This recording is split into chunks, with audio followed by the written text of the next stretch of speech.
Bom dia, amada igreja, a graça e a paz do Senhor, amém, queridos? Bom estarmos juntos, adorando ao nosso Deus, em comunhão fraterna uns com os outros.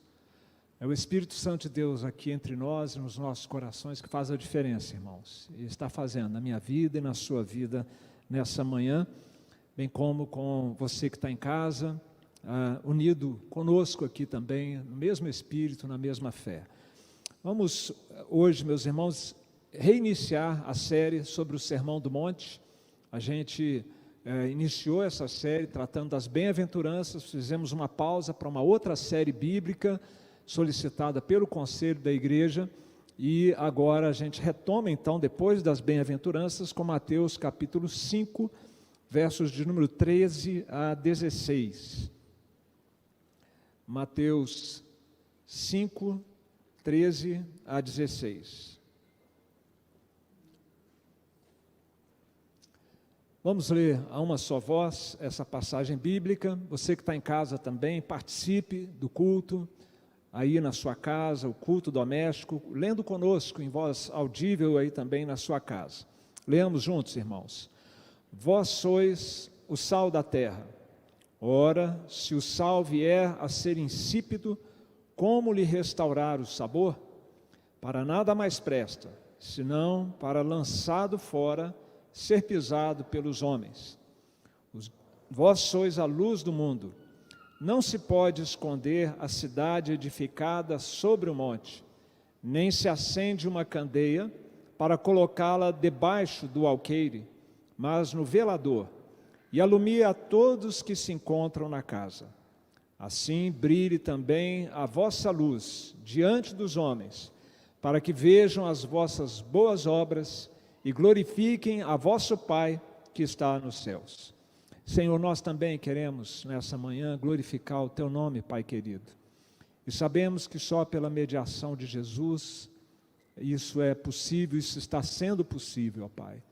E é também pela mediação de Jesus que nós clamamos ao Senhor, pedimos ao Senhor que nos instrua na sua palavra, para que ela seja clara, compreensível, para que o nosso coração seja tocado e nossa vida seja moldada pelo Senhor nas áreas, nas crenças, nos pensamentos que o Senhor quer moldar em nós. Oramos no nome dele. Amém. Muito bem, queridos. Qual é o resumo do Sermão do Monte? O Sermão do Monte, meus irmãos, ele tem que ser compreendido à luz do ministério de Jesus. Jesus, ele veio fazer aquilo que Adão foi incapaz e incompetente para fazer, aquilo que Israel foi incapaz e incompetente para fazer. Tanto Adão no jardim, quanto Israel na aliança feita no Antigo Testamento, receberam a incumbência de espalhar a adoração por todo esse planeta. Adão deveria espalhar aquele jardim-templo e povoar o planeta todo com adoradores num grande jardim-templo ocupando todo o planeta. E ele, longe disso, ele se propôs a se autodivinizar e ele se recusou a dar glória a Deus. A Israel, da mesma maneira, deveria ter sido luz para todas as nações. O seu templo em Jerusalém deveria ter cumprido esta finalidade de ser uma referência para adoração em todo o mundo. Adão foi expulso do jardim-templo. Israel foi expulso da terra prometida e viu o seu templo sendo totalmente devastado e destruído. Cristo veio então como segundo Adão para realizar, e ele realizou plenamente, perfeitamente, esta mesma missão de espalhar a adoração por todo o mundo e no mundo caído levar luz a todos os povos que sem esse conhecimento vivem em trevas, vivem na escuridão. E Jesus cumpriu a sua missão e nos incumbiu então de dar sequência a essa missão. Nos incumbiu de sermos nós também esses luzeiros. Se você olhar lá em Apocalipse, na revelação ali das 3 igrejas, as igrejas são referidas como candeeiros colocados no mundo um mundo de escuridão, um mundo sem Deus. E nós então fomos incumbidos de ser essa comunidade que é luz para as nações. O Sermão do Monte então vai dizer como é que isso funciona. Que tipo de gente é essa que vai ser luz para as nações? As bem-aventuranças fizeram para nós e nos apresentaram um retrato falado destas pessoas, que somos nós, aqueles que já nasceram de novo em Cristo Jesus, já tem o Espírito Santo vivendo no seu coração e mudando a sua natureza, seu jeito de pensar, de enxergar a vida, de sentir, de falar, de agir. Nós então fazemos parte dessa comunidade e as bem-aventuranças descrevem esse tipo de gente. Mas na sequência, a partir de hoje então, nós vamos entrar em detalhes ou em aspectos práticos. Ok, quem é luz para as nações vive como? Como é que isso funciona na prática? E hoje então a gente começa essa descrição que vai nos indicar, meus irmãos, que a igreja não vive para si mesma. A igreja, para ser igreja, para poder carregar esse nome de Igreja de Cristo, ela tem que compreender isso, que nós não existimos como igreja para nós mesmos, nem como indivíduos cristãos. Nós existimos, meus irmãos, para a glória de Deus e para a sua missão em favor do mundo, de onde nós somos também tirados culturalmente e espiritualmente. E o fazemos como sal da terra e como luz do mundo. E agora eu vou falar 4 palavrinhas para as crianças. Tá bom? Que vão nos ajudar também. A primeira palavrinha, na verdade, são conjuntinhos de palavras. É porquê. A segunda é como. A terceira é para quê. E a quarta é quem. Ok? Vou repetir. Porquê, como, para quê e quem. Essa passagem, ela respondendo a essas perguntinhas, ela vai nos mostrar, então, como exercer ou o que se espera de nós como uma igreja que é luz para as nações. E esse vai ser o tema, então, do Sermão do Monte daqui até o final. Sermão do Monte, uma igreja que é luz para as nações. Por quê? Qual a necessidade de uma igreja ser sal e luz no mundo? É a primeira questão que a gente trata aqui. Obviamente, se somos sal é para salgar a terra, se somos luz é para iluminar o mundo. Vós sois o sal da terra, vós sois a luz do mundo. Isso significa, meus irmãos, que as pessoas no mundo sem Cristo vivem num estado análogo de podridão e de escravidão. Ninguém vai gostar de ouvir uma coisa dessa, não é? Quer dizer que se eu não tenho Jesus Cristo, eu me encontro num estado de podridão e de escuridão. É verdade, é o que a palavra de Deus nos diz. E a gente pode estar dentro de uma igreja, se corrompendo no seu caráter, nas suas atitudes, no seu comportamento. A gente pode fazer parte de uma igreja e ainda estarmos em escuridão e ainda estarmos em trevas, do ponto de vista espiritual. É o que Jesus nos ensina aqui nessa passagem. A Bíblia nos diz, meus irmãos, que a pessoa sem Cristo, ela está com a sua mente obscurecida, que ela tem o seu coração endurecido, que ela é ignorante das coisas espirituais. Uma pessoa sem Jesus Cristo, ela está alienada de Deus, sob a ação sombria de Satanás. E para fechar o quadro, tateando no escuro à procura de Deus. Veja se não é isso. Vou ler 3 passagens do apóstolo Paulo. Andam os gentios na vaidade de seus próprios pensamentos, obscurecidos de entendimento, alheios à vida de Deus por causa da ignorância em que vivem, pela dureza do coração. Esse obscurecimento do entendimento, os pensamentos, repercute em todas essas deficiências, em todos esses problemas espirituais. Na sequência, o Deus deste século cegou o entendimento dos incrédulos, para que lhes não resplandeça a luz do Evangelho da glória de Cristo. E o último texto, lá em Atenas, Paulo pregando, ele fala então da luta da humanidade, buscando a Deus, tateando no escuro, como se pudesse achar a Deus dessa maneira. Por isso, meus irmãos, é que é necessário alguém nesse mundo para ser sal e para ser luz. E o Senhor Jesus veio fazer isso e nos incumbiu de continuar com essa missão. O que seria do nosso mundo? Vocês acham que o nosso mundo está bom?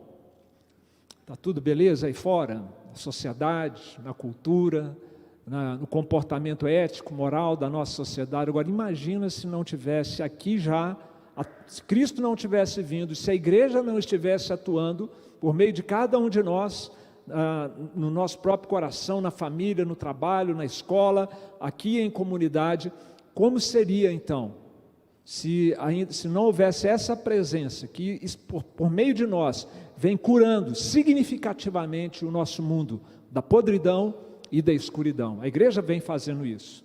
Você estar aqui é sinal de que você foi curado e que você foi iluminado pelo Espírito Santo de Deus. Alguém foi sal, alguém foi luz para você, isso impactou você, isso impediu que esse processo continuasse como vinha acontecendo. Pelo sal e pela luz de Cristo, que nós como igreja espalhamos pelo mundo. Essa é a finalidade de por que a igreja, porque nesse mundo precisa alguém cumprindo esse papel de sal e de luz, pelo estado de decomposição, pelo estado de deterioração que está acontecendo a olhos vistos, cada ano que passa, cada geração que passa, a gente vê isso com muita clareza. A segunda palavrinha então é como. Como é que isso pode ser feito? De fato, como é que é essa coisa de ser sal e de ser luz do mundo? O sal, meus irmãos, tem a ver com o caráter.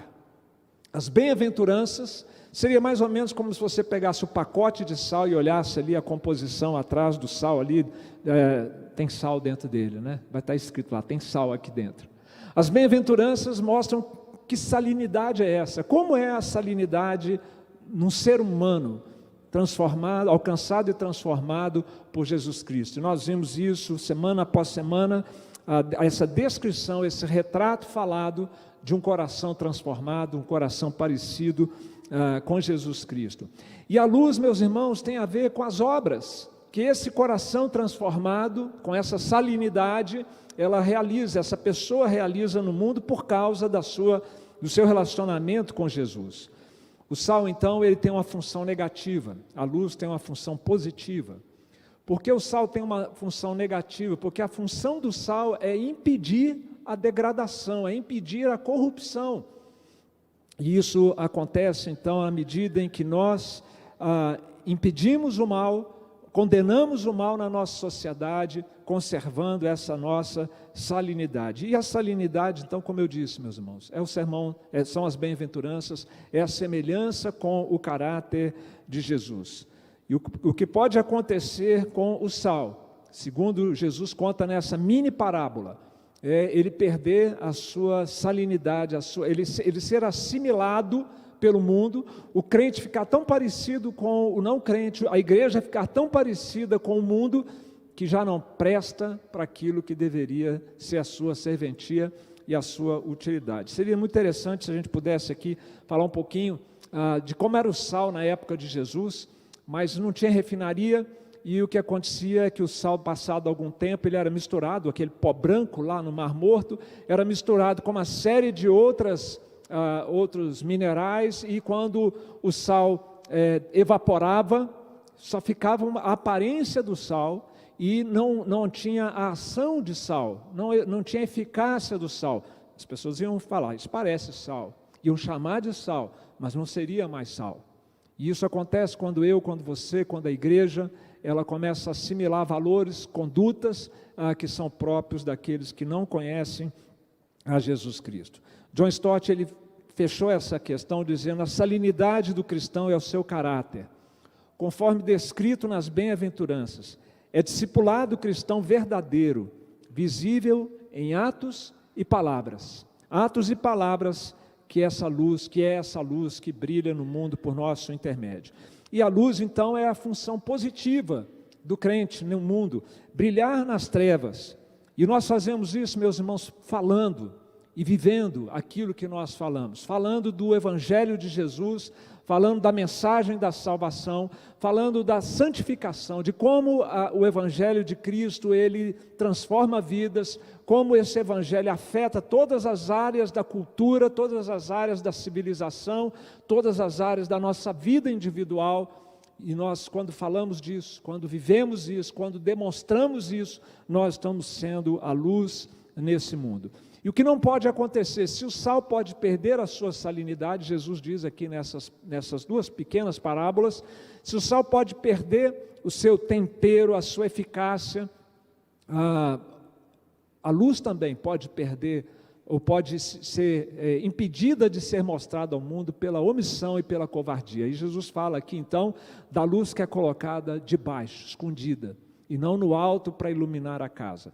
Isso é uma referência, meus irmãos, à nossa indisposição, à nossa indisponibilidade para cumprir o papel que é esperado de nós, dar sequência ao ministério de Jesus Cristo como luz para as nações.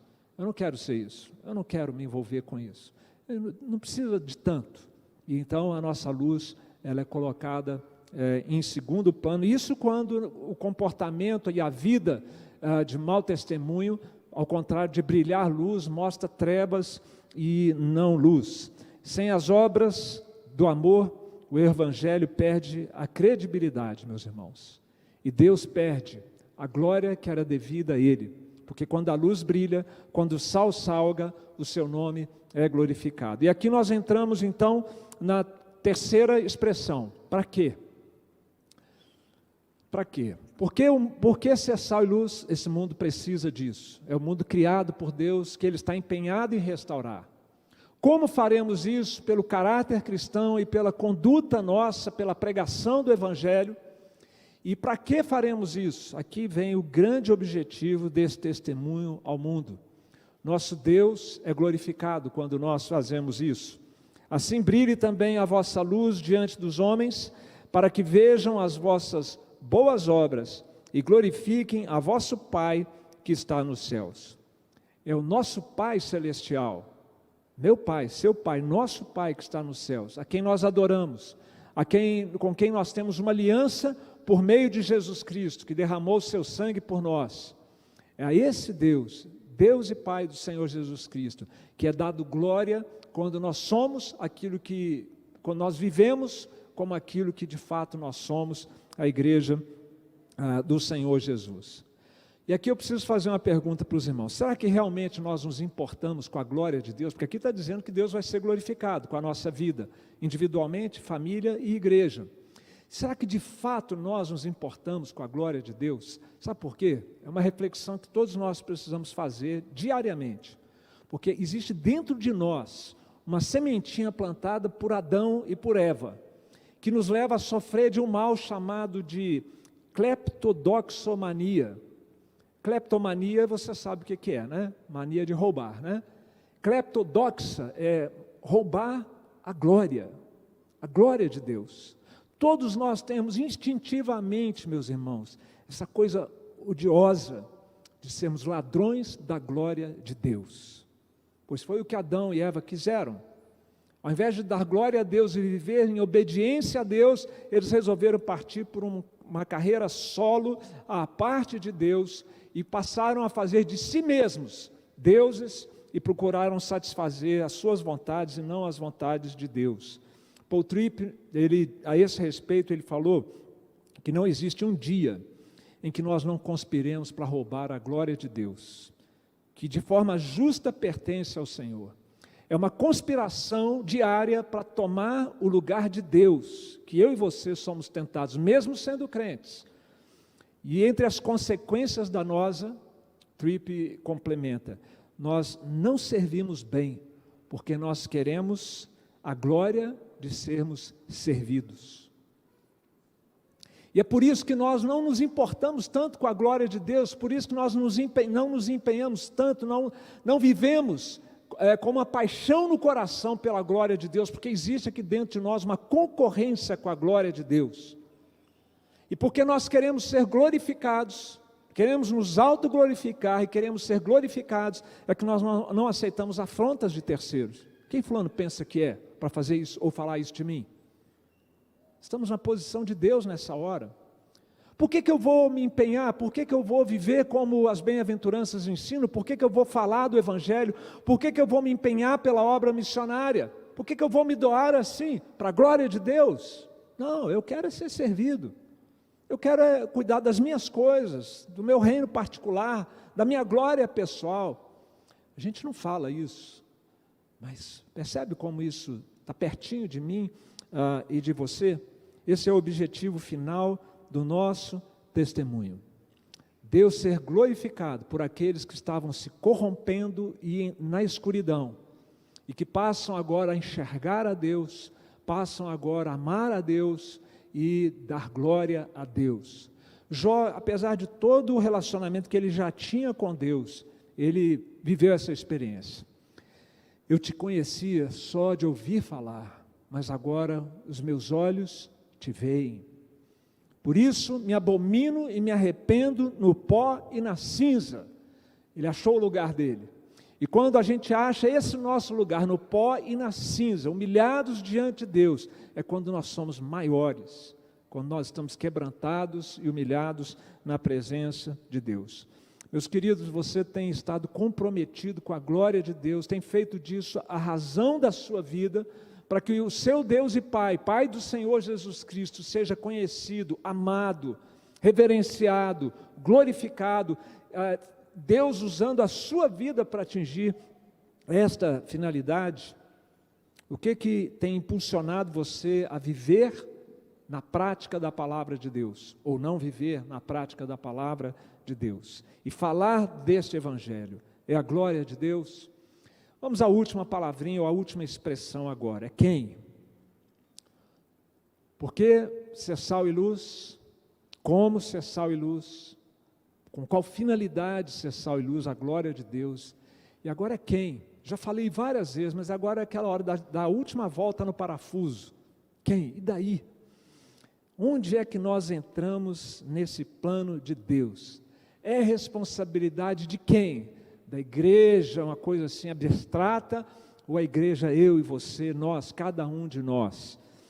O problema, queridos, é que nós vivemos numa sociedade individualista, extremamente individualista, que é um subproduto aí da pós-modernidade, e isso nos leva a pensar da seguinte maneira: por que eu vou me preocupar com a opinião dos outros?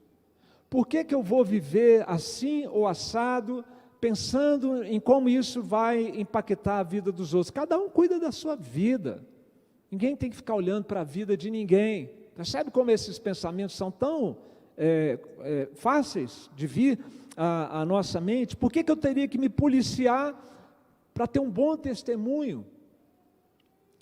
Pois bem, meus irmãos, esse apelo a ser sal e luz, hoje em dia, não tem muita adesão, não tem uma adesão muito entusiasmada pela cultura em que nós vivemos. Mas é interessante que quando o texto aqui diz, vós sois o sal da terra, vós sois a luz do mundo, esses dois pronomes no grego, meus irmãos, eles são enfáticos. É como se tivesse escrito assim, vocês, e tão somente vocês, são o sal da terra e a luz do mundo. É o que nós somos. Por isso, brilhe a vossa luz diante dos homens, sejam sal diante dos homens. Vocês não podem falhar com isso. Adão falhou, Israel falhou, mas uma vez que Cristo não falhou, ele cumpriu cabalmente esta missão, e ele está vivendo em nós, nós não vamos falhar. Nós temos em nós o recurso necessário para nós nos engajarmos nessa missão que o Senhor nos deu. O John Stott ele tem uma reflexão muito interessante a esse respeito. Ele diz que diante desta enchente do mal, uma minoria do bem foi escalada para atenuar a degradação, curando parte dessa enchente.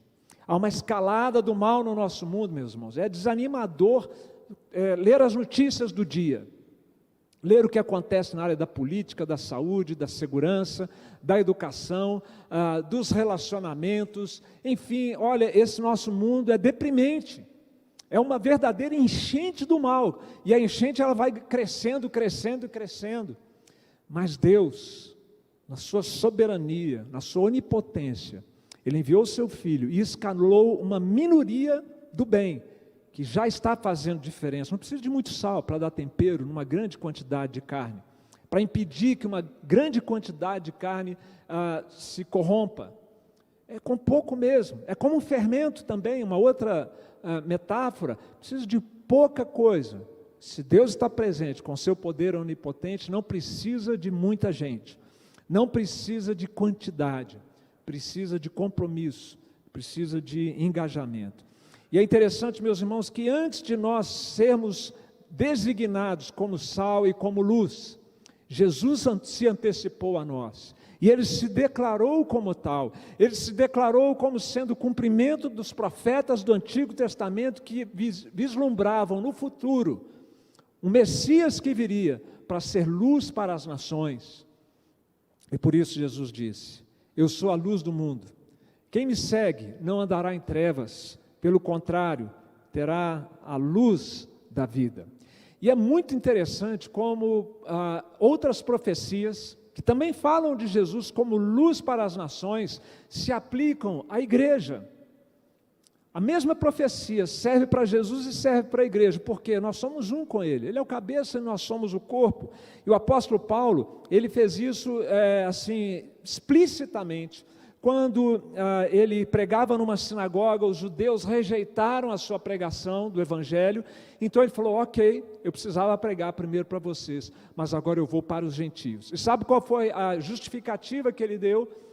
Profeta Isaías. Paulo disse assim: porque o Senhor assim nolo determinou, a mim, eu te constituí para a luz dos gentios, a fim de que sejas para a salvação até aos confins da terra. E se valeu para Paulo, vale para mim, vale para você, vale para a igreja de todos os tempos. O Senhor nos constituiu luz para as nações, por isso nós somos o sal da terra e a luz do mundo, e como tal, nós seremos instrumentos de Deus para a salvação até aos confins da terra. Não podemos fracassar, irmãos, como Adão, não podemos fracassar como Israel. Não existe essa possibilidade de insucesso para nós como a igreja. O Senhor garante, Ele é o fiador desta missão. Ele diz: eu estarei com vocês até os últimos dias. Todo o poder e toda a autoridade me foi dado, e eu dou a vocês este poder e essa autoridade pelo Espírito Santo que eu vou enviar quando eu for assunto aos céus. E nós já recebemos esse Espírito Santo, meus irmãos. Um autor missiólogo, ele arremata bem essa questão quando ele diz que a cruz libera o poder necessário para transformar o povo de Deus, a mim e a você, capacitando-nos a cumprir o nosso chamado de viver como luz para o mundo. E eu termino, meus irmãos, a mensagem que nós queríamos trazer aos irmãos é que a igreja de Cristo não existe para si mesma, mas ela existe para a glória de Deus e para a missão que Deus nos incumbiu de fazer esta glória se espalhar por toda a terra, e fazemos isso como sal da terra e luz do mundo. A parábola, meus irmãos, é igual uma piada, igual uma anedota. A piada vai sendo contada, a gente vai crescendo na expectativa de qual é a graça que isso vai ter, e finalmente, se o cara conta bem uma piada, ou se a pessoa entende, também tem isso, né? Vem a gargalhada, a reação do ouvinte. A parábola, como a que nós acabamos de ouvir, da mesma maneira, vai sendo contada uma história com ingredientes do cotidiano, e a expectativa vai aumentando cada vez mais.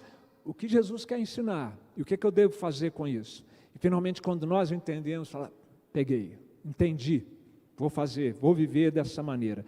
E no caso aqui, meus irmãos, eu pergunto se a ficha dessa parábola ou dessas duas parábolas caiu para você. Caiu aí? Captou? Já entendeu o que Jesus quer ensinar para você e como isso afeta a sua vida? Então vamos lá. Se eu não sou sal e não sou luz, talvez você esteja pensando assim: então, quer dizer, eu sou o quê? O que eu sou se eu não tenho uma aliança com Cristo, se eu não nasci de novo ainda, se eu não me sinto capacitado para ser sal e para ser luz, o que eu sou? Bom, no ensino de Jesus aqui, carne apodrecendo, mundo na escuridão. E talvez você esteja pensando: não quero mais isso para mim. Chega de ser dominado pelo mal, pelo pecado, chega de ficar desorientado espiritualmente, existencialmente. Então a parábola serviu, ela cumpriu a sua finalidade. Talvez você tenha pensado também assim: bom, eu não posso me omitir. O que essa parábola fala para mim é isso: eu não posso me omitir. Cristo morreu por mim, Ele vive em mim, Então eu tenho que ser aquilo que eu sou, uma nova criatura em Cristo. Eu não posso me amoldar aos valores desse mundo como eu estou sendo tentado. Eu preciso realmente crer nessa palavra, viver essa palavra e falar dessa palavra. Ok, cumpriu a finalidade então da parábola, se é isso que Deus está falando ao seu coração. Talvez você precise, talvez essa parábola venha falar ao seu coração que você precisa ser mais crente no que Jesus está dizendo, não ser incrédulo. Ele está dizendo que é isso mesmo, que sou eu e que é você, do jeito que nós somos, limitados como nós somos, que nós vamos impactar esse mundo como sal e como luz. Parece utópico, parece grandioso demais, parece que não tem nada a ver. Não, isso não é possível. É possível, meus irmãos, porque a palavra do Senhor se dispõe a ser sal e luz, Deus vai usar a sua vida, vai afetar outras pessoas, vai cumprir a razão de ser, de você estar nesse mundo como discípulo de Jesus. Então, se essa parábola leva você a dizer, eis-me aqui, Senhor, faça a sua obra por meu intermédio, ela cumpriu a sua finalidade. Mas ainda, meus queridos, quem sabe, eu espero que se isso não aconteceu ainda com você, aconteça, que parábolas como essa te façam assustar, contanto que você é ladrão da glória de Deus, contanto que eu sou ladrão da glória de Deus. É vigilância 24 horas por dia, meus irmãos. Nós não nos importamos com a glória de Deus como deveríamos. Nós estamos muito mais preocupados com a nossa própria glória pessoal. E talvez você tenha se assustado em enxergar isso. E quando eu cheguei a essa conclusão na minha vida, eu tomei um susto. E eu espero que você possa ter a mesma experiência e dizer com toda a sinceridade no seu coração, Senhor, que vergonha. Senhor, que ousadia a minha, querer abocanhar a sua glória. E ele disse, a minha glória não dou a outrem. E para a gente aprender a dar glória a Deus e a se dispor a ser sal e luz com essa finalidade, talvez nós precisemos ser corrigidos pelo Senhor, disciplinados pelo Senhor em determinadas circunstâncias da nossa vida, para baixar nossa bola como Jó baixou no pó, que é o nosso lugar, e quando estamos ali é que nós somos grandes. E sendo assim então, meus queridos, quem sabe essa parábola nos encoraje a dizer ao Senhor, usa-me, Senhor, para a sua glória. Usa-me, Senhor, para a sua glória. E aí, cuidado. Experiência de vida cristã aqui de 45 anos. Cuidado quando você pedir a Deus para usar a sua vida. Porque aí Deus vai usar seus dons, seus talentos, seu testemunho. E você orou com toda humildade para Deus te usar. Aí Deus te usa. E aí o que acontece? Você se envaidece, como se não tivesse recebido isso do próprio Deus. Então, quando você for usado, não ouse tomar a glória para você mesmo, mas que a sua glória seja fazer o nome de Deus engrandecido e glorificado. Amém, meus irmãos?